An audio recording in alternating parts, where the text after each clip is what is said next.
Good morning, everyone, and good afternoon, anyone who is already after lunchtime. My name is Vasco Barros. I'm an international consultant at SPI, and I'm here representing the Cubin project to this webinar, which focuses on the ICT trends in Vietnam and how to successfully enter this market. So as I referred, I'm here representing the Cubin project, which stands for the Cultural Understanding for Business Expansion and Innovation. The project aims to give you the tools and anything that you need to prepare yourself and your business to operate in unfamiliar business environments and emerging markets. This is a project funded by the ASME framework of the European Commission and focuses on the selection of emerging economies, which has been defined within the scope of the project, in this case including the region of Southeast Asia. This webinar is part of a virtual training course and one of the main tools for the Cubin, a platform that is designed to help European SMEs with business and innovation in emerging markets. Cubin was set up by a consortium of experts in the fields of cultural differences with the involvement of SME support and innovation agencies. The project is coordinated by Hofstede Insights from Finland, and it's also joined by SPI, which I represent.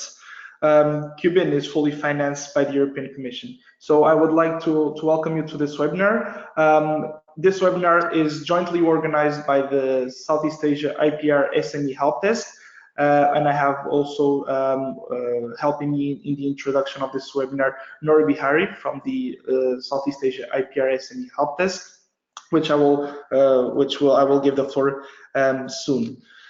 So I will just like to present to you the agenda for today. So we will first have a very short introduction of the services from the Southeast Asia IPR SME Help Desk that will be given by Nora, as well as a presentation of the speakers that will be presenting today. After, we will have the first presentations by Thomas Zagler that will present the main ICT trends and business culture in Vietnam. And also we will pass then to Marta Bettinassi that will make a presentation on the IPR concerns in Vietnam on the ICT sector. In the end, we will have a section for Q&A, which will be presented by myself at the end of this webinar. As you may see in the system, you have a question section on your right side. So I invite you to make all the questions through this section.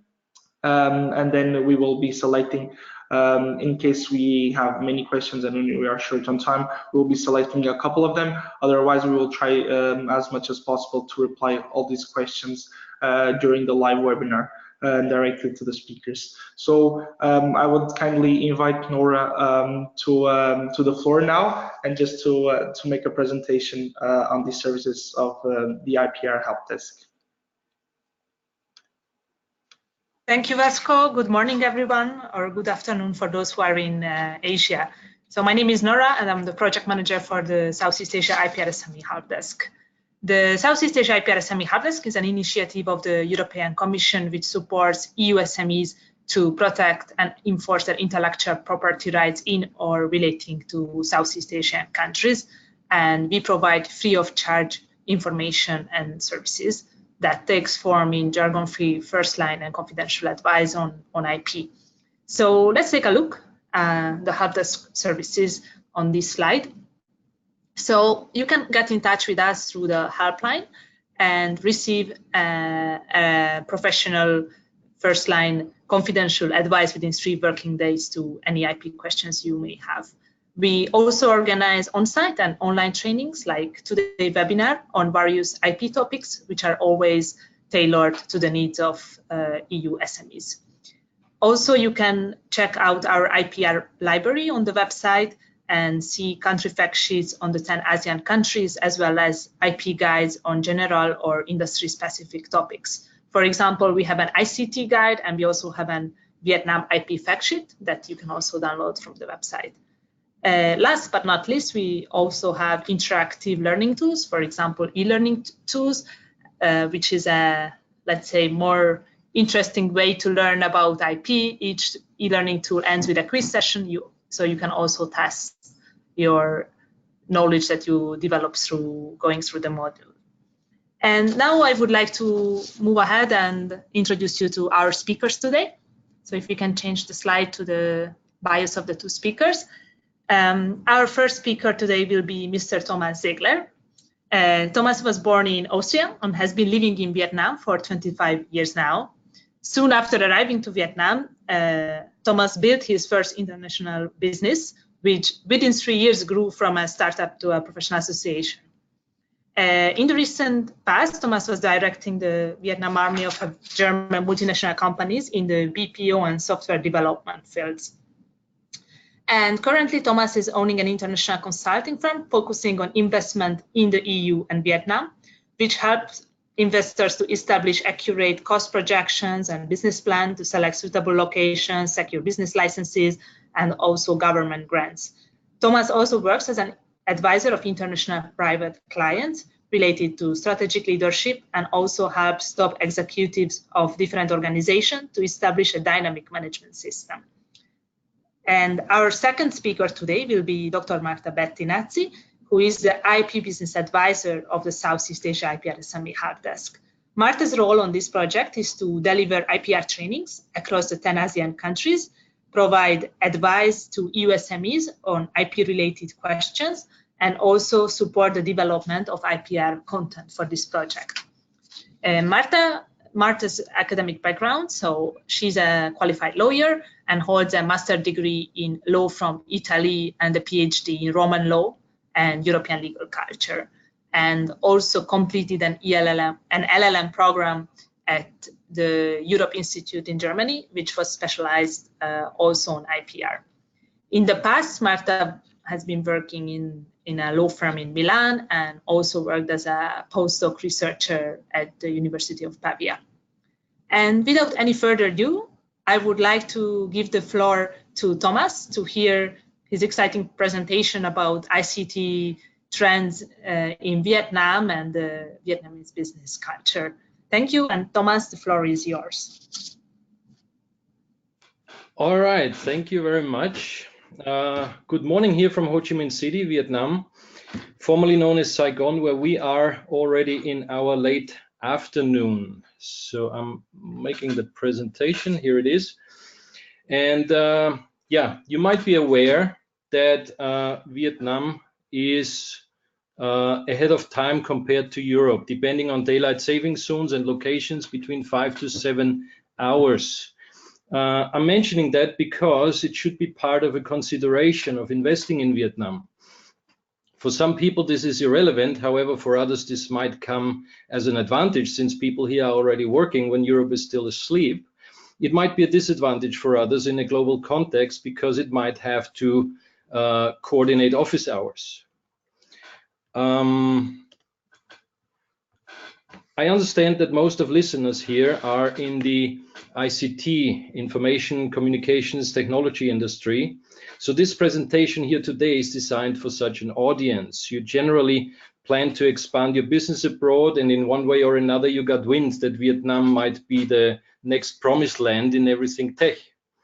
You're not really sure what to expect, but you give it a closer look. Hence, this is a general overview. And what I would like to talk to you today is a few words about the general business environment in Vietnam, a few key factors, followed by an overview about the opportunities in the ICT sector in Vietnam, and a bit of practical advice from 25 years of local foreigner experience in the Vietnamese business culture.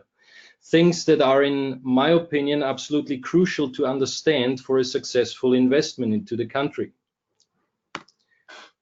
Let me start with a few words about the general business environment in Vietnam, a country that had been very closed in many ways until as recent as 1986, when the country underwent a number of economic and political reforms, summed up as Đổi mới, loosely translated into renovation, which was very successful. Here are a few parameters indicating the change that the country went through since then. Population grew dramatically from 60 to now about 100 million people, and is expected to reach 120 by 2050. Poverty rate declined sharply from 70% to as low as 6%. Most of the country now has access to electricity, clean water, and health care. In the PISA assessment of 2012 and 2015, Vietnamese students outperformed many OECD countries. So the opening of the country to a socialist market economy, as it is called, was by all economic standards very successful. Vietnam today is, particularly from a business perspective, a very exciting place. Close to 100 million people at an average age of 31 years, which translates into a large, very young, ambitious, and extremely learn-hungry workforce. The country's economy grew steadily between 6.5 to 7% and is expected to continue doing so over the next years. Vietnam, in inflation, consumer price index is at a modest 3.5% and also expected to remain stable. Foreign direct investment into the country exceeds $18 billion, which accounts for around 24% of total investment in the country. The Vietnamese dong is tightly connected to the US dollar, and Vietnam is part of many major trade agreements, notably the WTO since 2007. Vietnam is a member of the ASEAN, the Association of Southeast Asian Nations, and a major free trade agreement with the European Union has been signed. Vietnam has also proved to be politically very stable. What might also interest you is, according to a survey beginning of 2019, Vietnamese were asked to rank their biggest concerns about the future. Number 3 came in unemployment. Increased inflation ranked number 2, and number 1 concern by more than 50% of people surveyed was environmental pollution. Expect people and even the government to spend money on this topic in the future. But now let's take a look at the Vietnam ICT market, which has an annual growth rate of 8% or 38%, depending on which segments you include in the calculation and which source you choose to believe.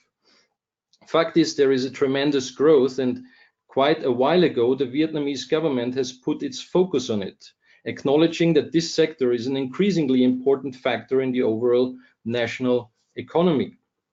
In 2016, it has devised a master plan for the development of this market with 4 specific focus areas. Improving policies, including trademark protection and intellectual property rights.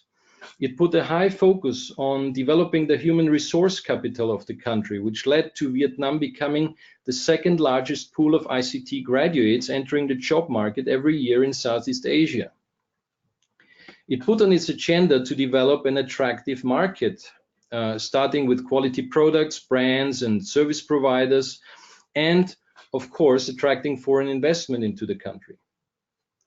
It earmarked more than $400 million from state budgets for that purpose, also granting significant administrative priorities and tax incentives, like often enjoying 0% corporate income tax for several years, followed by a significantly discounted rate. There is also a high focus on the development of so-called high-tech parks with even further incentives, such as preferred income duties and exemptions on land rentals. All these measures led to a significant rise in investments from Japan, Korea, Singapore, Taiwan, the US, and also Europe. Others who are already here for a while have increased their stakes. Mercedes, Microsoft, Samsung, Intel, Bosch, Siemens, Cisco, SAP, just to point out a few names that probably sound familiar, have investments in Vietnam in the billions. There is no major global player who does not have Vietnam on their agenda in one way or another. It is perhaps also interesting to look for a moment at the IT world in Vietnam from a consumer's perspective, and that looks like this. The number of people owning and extensively using smartphones is very high. Almost 90% of all people above 15 years of age own and use such a phone. 57% admit to use their phone more than 4 hours a day. Facebook is a significant force in the country, and even in rural areas, 29% of Vietnamese people declare that they use Facebook more than 4 hours per day. Generally, Facebook, also with its messenger app, WhatsApp, WeChat, are all standard means of communication. What is also important at this point to mention is that internet is free in most public areas here. No matter if you go into a coffee shop, restaurant, office, bank, supermarket, shopping mall, or even on the street, high-speed internet is free. If you own a coffee shop and do not offer free internet, expect to be out of business within the blink of an eye. Banking is also usually done right on the banking app in your phone. A significant middle class with different needs and priorities is emerging, and by that we see spending priorities changing from basics to more luxurious products and services. Now, let's go through some of the different branches in the industry, starting with fintech, financial technology. Basically everything related to the automation of financial services, transactions, funding, investment, insurance services, etc. In 2017, this market segment was reported to be at $4.4 billion. It is forecasted that it will grow to $7.8 billion by the end of 2020. It also counts as the most funded sector for startups in 2018, with a reported $117 million in financing. At last count, there were about 120 companies and brands operating in that rather new industry, which is still quite low compared to other countries in the region like Malaysia, Indonesia, Singapore, which count somewhere 300 to 500 each. The leading segments are currently digital payment solutions and peer-to-peer lending, where other areas like wealth management and insurance services are catching up. There are several factors in Vietnam that make investing in fintechs very tasty. Banking systems in general are rather outdated, and the banks by themselves have understood that they will not lift that weight alone. They have budgeted to invest in technology, and many of them plan to do so through third parties. Vietnam is currently the country with the lowest number of non-cash transactions in all over Southeast Asia. This combined with a rapidly growing e-commerce. It is also interesting to note that banks in Vietnam feel generally not threatened by fintechs like in many other countries. They rather view them as partners. Another interesting sector to which I have collected some data is e-commerce, the buying and selling of stuff and services online. In 2018, there was $6 billion spent online in Vietnam. What is also interesting to mention is this number grew by $1 million from 2017, by $1 billion from 2017. Vietnam has worldwide the third fastest growing online grocery market. There are 3 major companies who currently dominate the e-commerce market. Traveling appears to be the #1 segment right before consumer goods. What is also interesting to note is that Vietnamese do not spend much on digital content, such as music or video. The factors that drive the opportunities in e-commerce are that the market is still widely untapped and relatively small. Not many own a credit card, which is well known, but Vietnamese have grown rather accustomed by now using online payment services. Next chapter, EdTech, technology in learning. $55 million have been invested in 2018, $150 million are expected to in 2019, just to give an indication of the growth perspective. Currently, there are a number of early stage companies in the market. Vietnamese take their education very serious and invest. There are 17 million students from kindergarten to grade 12. Vietnamese families spend about 40% of their disposable income on education, which is remarkable. Therefore, there is an expectation that this segment will grow by 50% annually. Outsourcing software development to Vietnam is done for more than a decade already, and the country has made a name to itself in the worldwide market. In the meantime, the volume has grown to $8.8 billion. There are, however, some significant shifts in the market over the years that should be mentioned and understood. While in the beginning, companies from Japan, Korea, and the US were coming in to find cheap labor, cheap coding robots, with the focus on education and experience, the range of services has increased. While before, the creative and control part of the process had been outside, and necessarily so, it becomes increasingly available locally, allowing also local companies to offer now one-stop solutions. Still, like everywhere else in the world, talent comes for a price. While here in Vietnam, it is cost-wise still on the lower end, sourcing and retaining employees is difficult. And also English remains an issue to be considered. A quick rundown on other keywords that are trending in the industry, such as artificial intelligence, big data, machine learning, a large subject in any company touching technology, no matter if local or international. Cloud services, infrastructure, software as a service is expected to grow significantly. E-invoicing, e-taxations, government. E-invoicing in Vietnam is mandatory for all companies by 2020, which is now. And just from personal experience, I can tell how amazingly fast all kinds of government services, registrations, taxation services move from paper to digital. Digital content, although Vietnamese have a hard time paying for it still, is growing at high speed. And that also because it is an outsourcing service. Cybersecurity is a huge topic, as most companies are not very well equipped with tools and knowledge. And that also includes the general IT services. And digital marketing, particularly in context with e-commerce, social media, and digital content. Eventually, I would also like to give you a bit of a cultural insight, which I have learned with my 25 years living and breathing in the business environment and the culture of this remarkable country. Before I first came to Vietnam, I had an image in my mind, and that was of Ho Chi Minh City being a bunch of bamboo huts surrounded by rice paddies. When I landed, I found a bustling city with the usual urban hyperactivity like anywhere else in the world.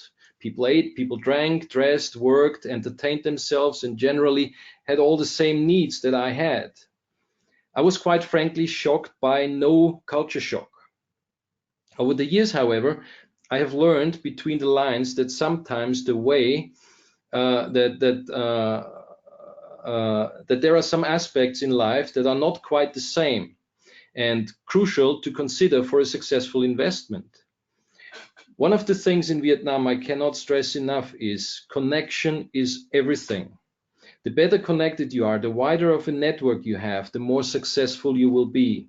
And while it is very helpful to connect to fellow countrymen or women, or through connections like embassies, business associations, or the Eurojam, I'm even more referring to local connections. I have also learned that it is not always wise to seek the way to the highest authority first.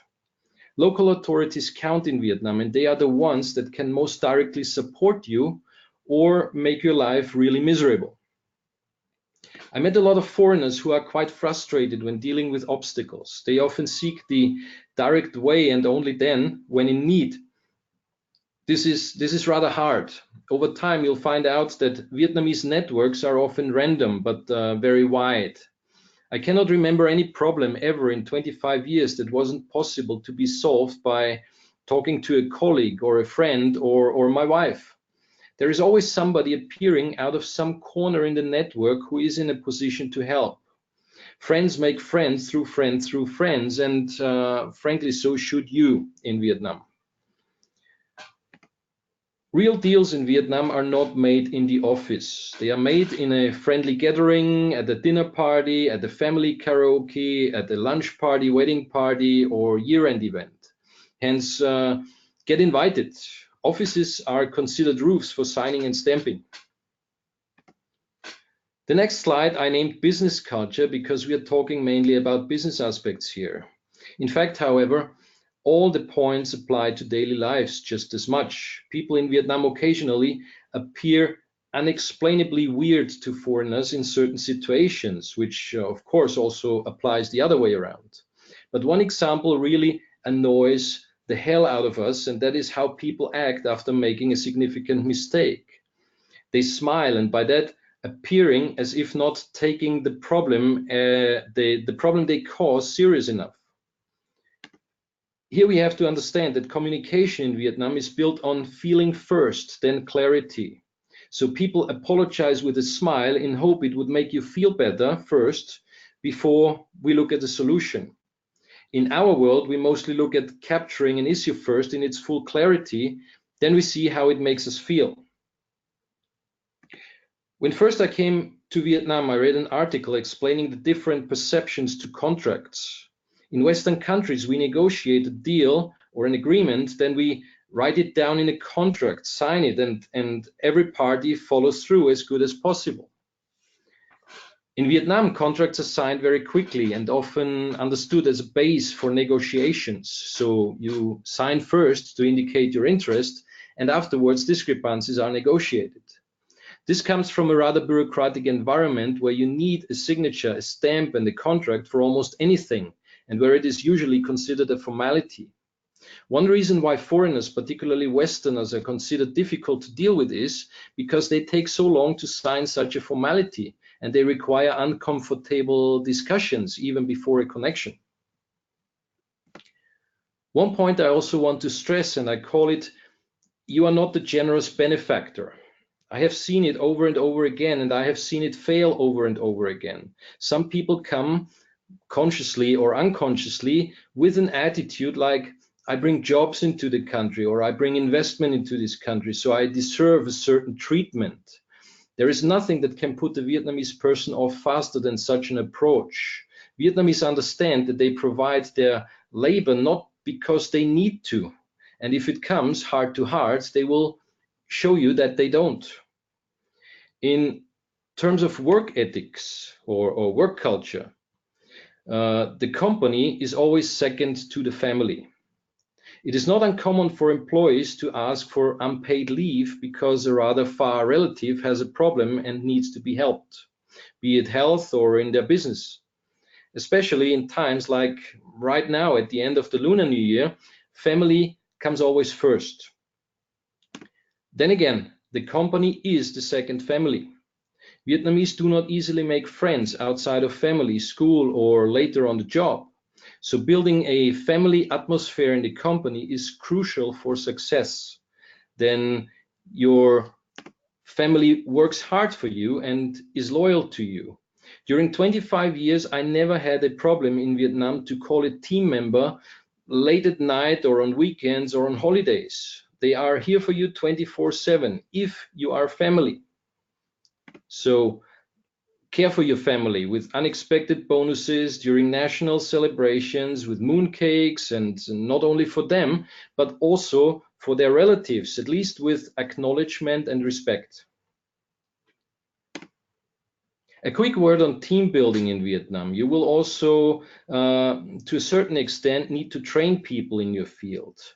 Training from you is expected, and it is also expected to be paid, although it is often so that trainings are attended outside of work hours.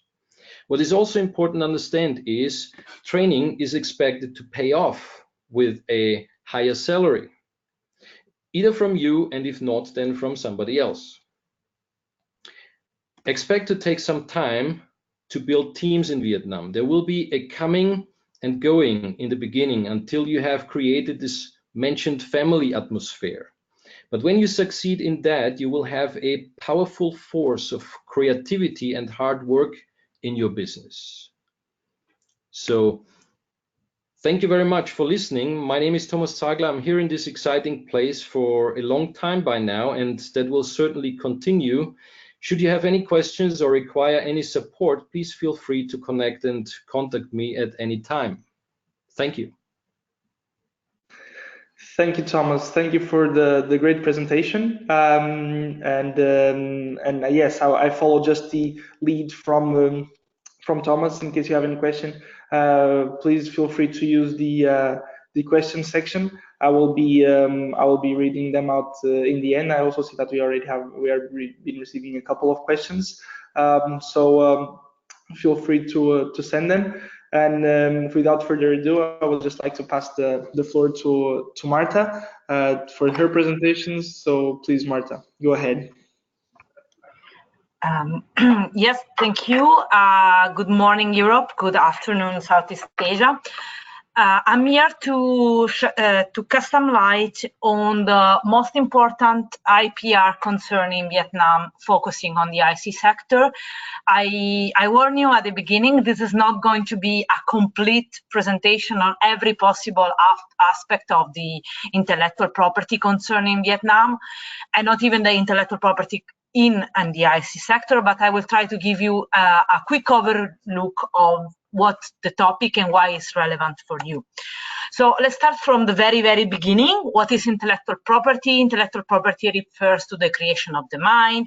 This can include invention, literary and artistic work, design, symbol, name, and everything that is used in commerce. Every creation can be protected under one or more than one IP kind.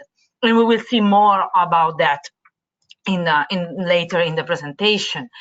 IP, of course, it doesn't exist outside the law, so every country has its own specific sector law to regulate every sector. Of course, IP exists to benefit the population, to benefit the creators, but also to benefit the commerce in all sense. But why should be relevant for you specifically, and why it should be relevant in your sector? One easy answer is because it is relevant. I mean, even if you didn't know this. Computer technology, patent in particular, are the highest number, and among the highest number in the worldwide WIPO report. So this means basically that the ICT sector is leading when it comes to innovation, even over the more classical medical sector. And when it comes to SMEs and European SMEs, recent data from the European Commission shows that those SMEs that actually actively take care of their IP will have a better chance to grow exponentially compared to those that have not taken care of this aspect from the very beginning. Moreover, what the Commission find out is that if you bundle your IP, so it means you don't just protect your whole system under one IP kind, but more than one, you probably will get better chance to grow. And this is why, despite we are going to discuss the ICT sector, I'm going to talk about trademarks, because this is pivot in building a reputation, and is particularly important when you come to Southeast Asia.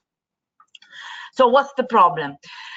The problem is that IP is born national, and I assume, or I can safely assume, that most of you or most of your company have a registered trademark in Europe, in your country, in more than one country eventually, but this is worth basically nothing abroad, because every country has its own legal frame.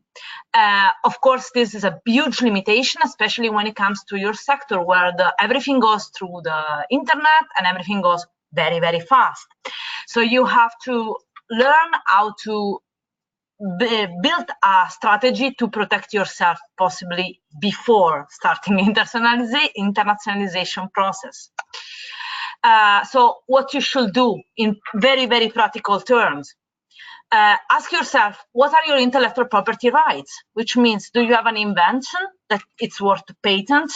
Do you have a brand name, product name that is worth to register as a trademark? I have an insight for you, you probably have. And do you have any copyrightable product? This especially applies to to software, but it's not just that, and we will go back to that. And also you should ask yourself, especially if you're an SME, so you have a relatively limited budget, what will be more profitable to you? Your technology can be licensed, so you can get money out of that patent. Yes, no. How important is your reputation for your business? Is this possible? Is foreseeable for you to build a franchise, for example? This can be a revenue for you or not. So depending on the answer to this kind of question, you should draft a different kind of strategy. And also you should estimate your risk.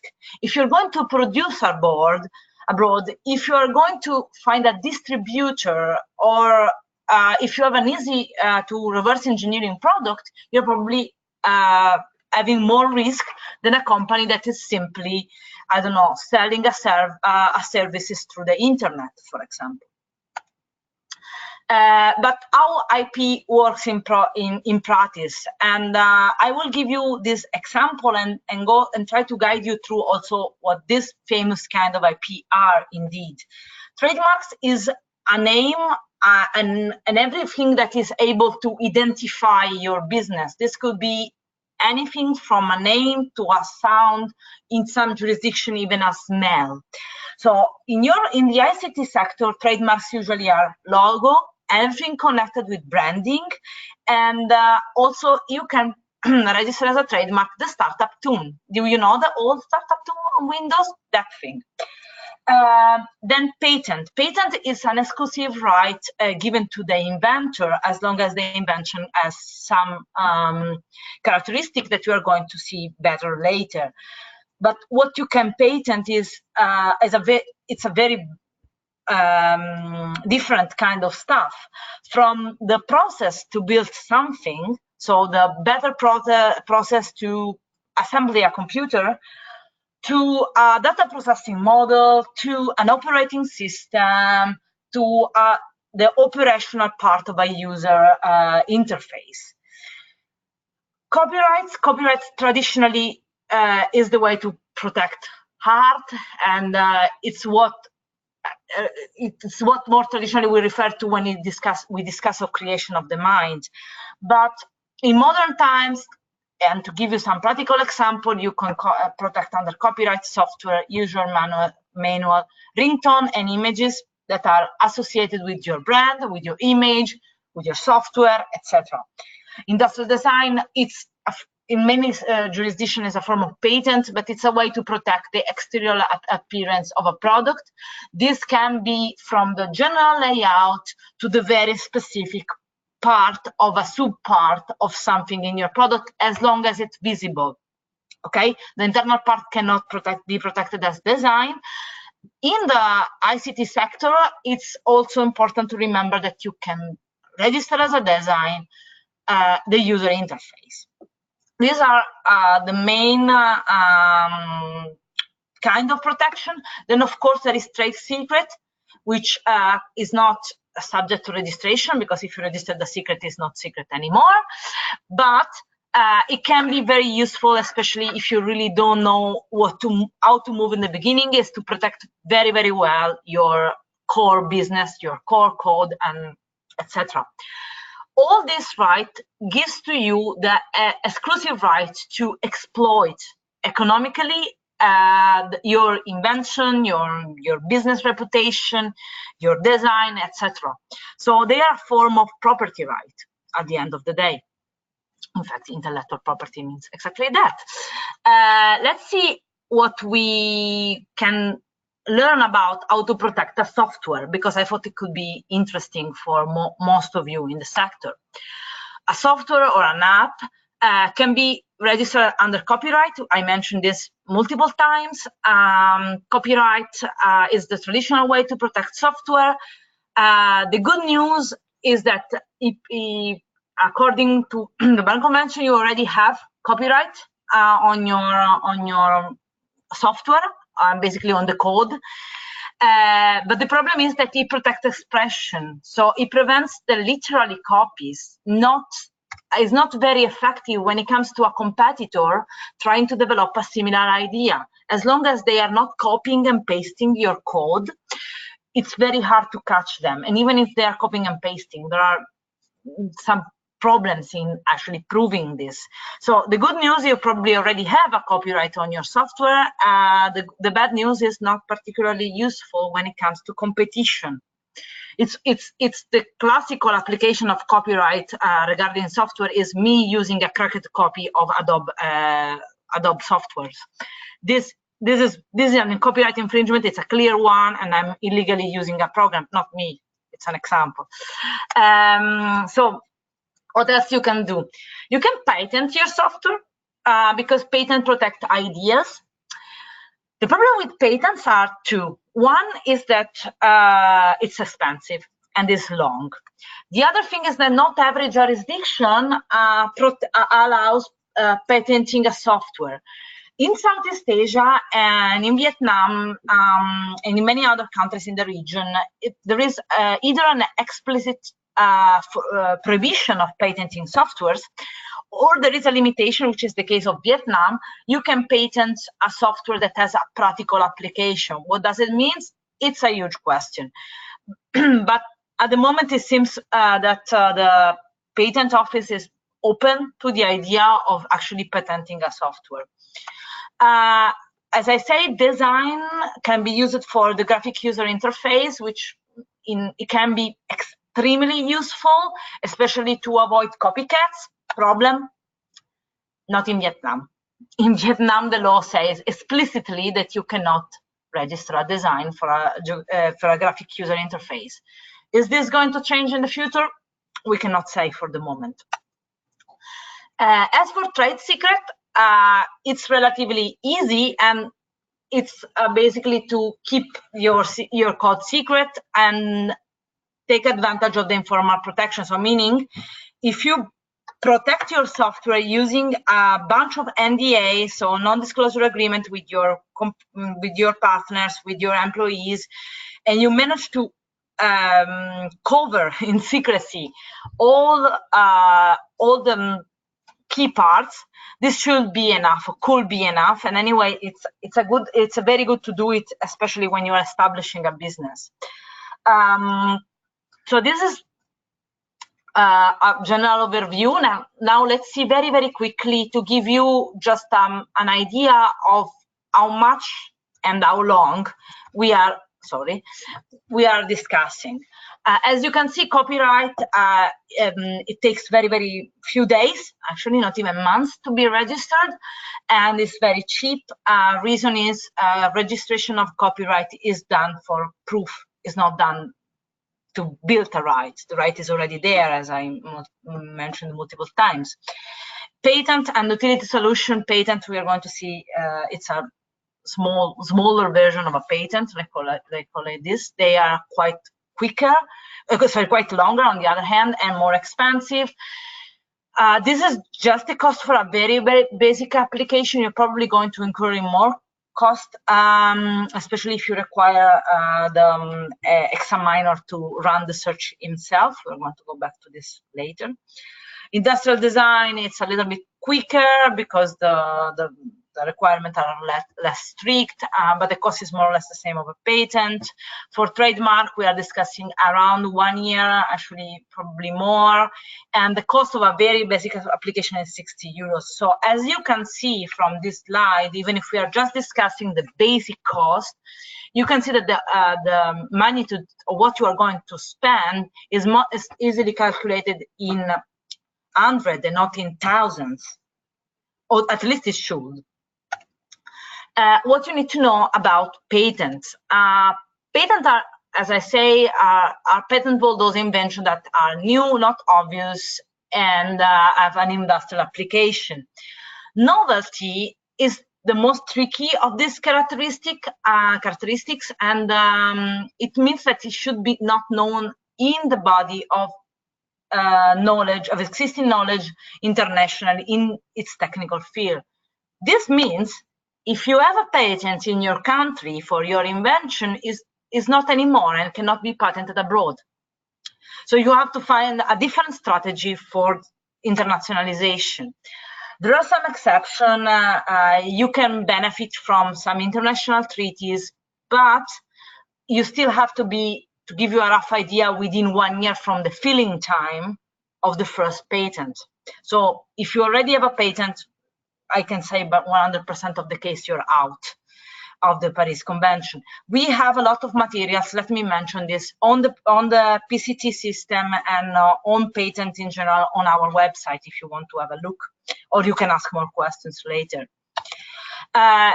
If you decide to file a patent, if you are within the year, if you decide that it's exactly what you want to do, then you can cut a little bit the time for the application using, take advantage of the ASPEC, so the ASEAN Patent Exchange of Cooperation, which basically should allow you to use in Vietnam, base your patent in Vietnam over a research done already in another Asian country. This is particularly useful when you have you are also applying, I don't know, in Singapore, where they are famous to be very fast in issuing patents. This should make you able to cut the time quite significantly. Sorry. In Vietnam, trademarks. Trademarks, as I said already, it's important, has been recognized as important by the European Union, especially in the growing of SMEs. And so having a good branding strategy will establish a clear link between your product, your service, and your company. Famous trademarks: Apple, Microsoft, Samsung. Basically, all the names you heard Thomas mentioning before are good examples. What's the problem? Why I'm focusing on this is because Vietnam is a first to file system. If a third party registered your trademark before you in the country, it will become the owner of that trademark. You can oppose, you can do many things, but at the beginning, the first thing that will happen is that they will become the owners. And that's why that applications are common and are rampant.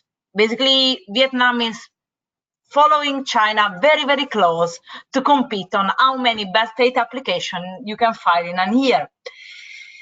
So the other problem is it doesn't exist an international trademark. You have to register in every country. So the idea is that you should register your trademark before entering Vietnam. This can be mitigated by saying register your trademark before you sign anything with a local partner, or if you really want to sign something with a local partner, at least include a clause that will ensure that the trademark is yours and they cannot register for you, because you have no idea how many stories I hear that starts like this. In order to do that, you can apply directly to Vietnam. You need a Vietnamese address or a Vietnamese lawyer, which address you can use, or you can apply from your country using the Madrid system. As for the PCT, I don't have time here to get into details on the Madrid system, but I'm open to answer any question, and there's plenty of material on our website to learn more. So what are the most common risks? Infringement by third parties that are usually trademark squatting, so people looking at a list of companies just registered in Vietnam and registering their trademarks in one go. Then, of course, there are online infringement connected especially with e-commerce that we have mentioned before, and of course the rampant problem of counterfeits, but I don't think it really affects your sector so dramatically, but it's there. And moreover, the problem is with potential partners, because here, if you are here, meaning Vietnam, meaning Southeast, but also Southeast Asia, is that distributors tend to, tend to consider your business, their business, not always in a good way. So you will end up with someone registering your trademark under their name, and this way getting a lifelong endless license, exclusive license of your product. Is something you really don't want to happen. So you can ask yourself, okay, this is the situation, those are the risks, but I can do something for that? Of course, the first answer is yes, register, but there are other things you can actually do. And I'm going to show you a case study even if it's not on the ICT sector, and I will explain why it's not in the ICT sector, I think it teach us a lot of good lessons. There was a European company holding a patent in Vietnam for an agrochemical product, and this company discovered that a pesticide produced in Ho Chi Minh City basically was infringing their patent. They were illegally producing it, and decided to go to the court, which is already something quite interesting, because here in Vietnam, going to court is not your best option. I can guess that they probably tried to go for a settlement and it was refused. The defendant, so the Vietnamese company, was defending itself, saying that they have registered the product at the department that is competent for that. And this is a mistake that many Europeans do too. So they think that if they are registering the product for importing, it's already enough to protect the trademark, but it's not, or the trademark or the patent or anything else. So, but it's not. The court indeed went in favor, judged in favor of the European company, and issued an immediate stop of the producing and the withdrawal of the product registered, and which is also very interesting, he awarded the legal fees to the plaintiff, which is again quite rare. So can we say, oh, so everything is fine, or all well, what ends well? Not really. The first reason why is that I had to choose this case because there are no many cases on patent. There are no many cases on IP in general in Vietnam, but patents are, this is the first one, bought by a foreign, and it was 10 years after the patent law was approved. But anyway, what we can learn from this experience? You need a patent registration in the country to enforce it. This should be clear now. Product registration has nothing to do with IP and does not substitute a patent or a trademark registration. The judgment per se shows that at the end of the day, it's not true that the court will always judge in favor of the national, especially it's not true in Vietnam, but it's also true that if you can, you should avoid litigation and go for some form of mediation or arbitration, because it's faster, it costs less, and it's probably more effective. So to wrap up, intellectual properties and assets, it helps building reputation, strengthening your position in the market, and attract investors. This is especially important if you are a startup. Patent is not always your best option. You can and should evaluate to do other steps first. Bundles of IP are often the best solution. On the other hand, that can be patent plus trademark, design and trademark, etc., etc., etc. Always consider trademark is pivots. Intellectual properties and assets, which also mean that you can license, distribute, manufacture product, and enter distribution agreement with local partners. And in order to do this safely, you need to protect your IP, also because your IP gains value when you registered. And also, please don't forget that registration is always less expensive than litigation. So at the end of the day, intellectual property and intellectual property protection translate in money. And with this, I am done, and I give back the floor to Vasco for the question and answer. Thank you, Marta. Thank you for the great presentation, and it was close on time as well. So I thank in advance to both speakers on being on time with the presentations. So as Marta said, I will move on now to the questions. I would like to start here with a question. Let me see. So we have a couple of questions actually. I would like to start with a question to Thomas, if you are there. So I would ask all the speakers to be more or less around at this point, and just unmuting yourself. I think if it's you to answer the question. So this question is to Thomas. I don't know to what extent this would be able to be replied, but to the best of your knowledge, do you know if there are any notable nuances in the business culture amongst the various Southeast Asian countries, for example, Vietnam, Philippines, and Thailand? There are significant differences in culture between the different Southeast Asian countries. Between Philippines, which they actually have a national language as English. Indonesia and Malaysia are religiously different. They are Muslim countries. Then there is Vietnam.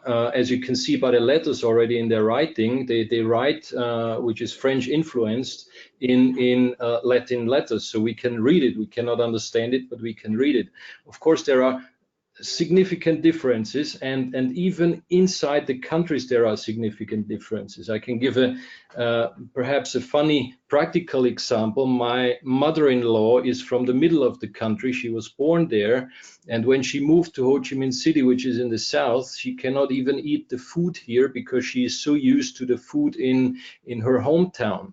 And the language is very different. So yes, there are a lot of cultural differences, not only within Southeast Asia, the different countries, but even inside countries. Okay, thank you, Thomas. I hope this has answered our audience member the question. I have an additional question here for Thomas, and then I believe the other ones are mainly for Marta. So I think I will just then still ask another question to Thomas. An audience member here said that you mentioned the good results on Vietnam in the PISA studies. In fact, they're doing much better than other culturally similar Southeast Asian countries like Indonesia or Philippines. Do you have any idea where this difference comes from? Do you think it has any that the special educational policies can explain this, or would it be related to technical infrastructure development, for example, the internet availability in your rural areas? In my opinion, what it is really related to is a very strict academic education. That means children in Vietnam, it's not uncommon that they go to school. They arrive at school at 6 o'clock in the morning, and they come out of school at 5 or 6 o'clock in the evening, and then they have some tutors still until late nights. That I see that very often, and in many schools in Vietnam. So there is a lot of pressure also from parents to have a well-educated child, and schools have to adopt to that. But there is a shift now from a more, how to say, because Vietnamese children are very well educated in terms of academics, but people find out now that they are not very confident socially, and they are not very confident in their knowledge. So the education is now recognizing this, and they shift now from too much academic to also more social development of the children. And yes, I think it is true. They are probably performing very well. It is another side to look at if that is purely a good thing or not. Okay, thank you, Thomas. I have a question here, which I believe that can I would say that both speakers can answer, but I will leave that for you to decide. There is an audience member here that has a joint venture in Cambodia, and she wants to know how does Vietnam and Vietnamese people see Cambodia, I believe at the business level or even interpersonal relationship level. Anyone? I think I will leave this to Thomas, honestly. Yeah. Maybe Thomas. Yeah. From my experience, there is a history, of course, between the two countries, but as I can see, both countries are actually very young, and they have moved on. So I don't see much dispute between the countries in any way. I think everyone is welcome in the other country, and I also see that that there are much more, how to say, discrepancies between cultures within Vietnam or within Cambodia than between those two countries. I think if you are a Cambodian visiting Vietnam, or the other way around, if you're a Vietnamese visiting Cambodia, you're perfectly fine, and you're very welcome. Okay, thank you, Thomas. A question here for Marta. We have an audience member here that is asking, can you prevent that your local business partner registers a trademark for your business through a clause in their partnership agreement? Yes, you can, and you should. Of course, this doesn't mean they are not going to do that. It only means that if they do, they will be liable under contractual law. This can give you a big advantages, first of all, in acquiring back your trademark, and secondly, in basically exiting the licensing contract with your local partner in a more convenient way for you. So you should definitely have this kind of clause. Again, there is no force in any contract to stop someone to do something illegal, but at least you will have some protection. So it's your best call anyway. Okay, thank you, Marta. I have here a question which is kind of related with the business culture and in comparison with different Southeast Asian countries and also between China and Japan. I don't know if maybe Thomas would be interested to answer this question. So basically, an audience member here is asking if you could give classic examples of the differences between Southeast Asian, Chinese, and Japanese business cultures. This might be quite broad in terms of the topic of the webinar, but if you could just give your insights on this. This is actually really a hard question to answer. First of all, Yeah. I'm not into Japan, and China in any way is such a huge country. They have different foods, they have different languages within the country. Southeast Asia is what kind of example? That's different. You can always point to clothes, you can always point to food, you can point to language, but what I'm trying to find out is how is that helpful for the business, for entering the business. That is, that there are significant cultural differences, but I wouldn't know right now how to approach it differently. I think what the one who asked this question is interested in is there a difference to approach the country with a business? And I think yes, there is. For example, what I'm aware of is that religion, for example, in Malaysia and in Indonesia, is an issue in terms of holidays. It is an issue. We have right now the holidays starting in Vietnam, which is close to China. So there is, and it is very important to understand that this is the main holiday here. They don't have Christmas here. They don't have Easter or anything. This is the New Year now, and this does not relate to Malaysia or Indonesia at all. Another thing is, for example, in Vietnam, until recently, all the shops were closed for the Tet holidays, where if you go to Singapore, for example, they also celebrate the Tet holidays, and there was everything open. They are very business focused. One thing that comes to mind maybe is Vietnam is very pro-employee. All the laws, everything is very much in favor of employees, where if you take Singapore, for example, it's very much in favor of businesses, it's very much in favor of investors. Okay, yeah, Thomas. Actually, our audience member just added an additional note. He actually means, for example, the way that the business meeting is conducted. So, as I believe they've mentioned the issues with the deals, real deals being made outside the office in China. That kind of happens as well through the priority of interpersonal relationships coming first to the business relationships. So in terms of business meetings and the way this should be conducted, is anything that from your experience could be highlighted as things that are different between the Southeast Asian countries, and of course, if you not being within China and Japan, within the knowledge, would you highlight any difference between between countries which have in terms of business meeting and the way they are conducted? In that sense, probably not. No, that would be the same. In relationship is very important in those countries. I think there is more difference between Southeast Asia or Asia as a whole and perhaps Europe. Okay, yeah. Thank you, Thomas. I have just maybe one final question here, which is also maybe more for Thomas, but Marta can also give her her experience.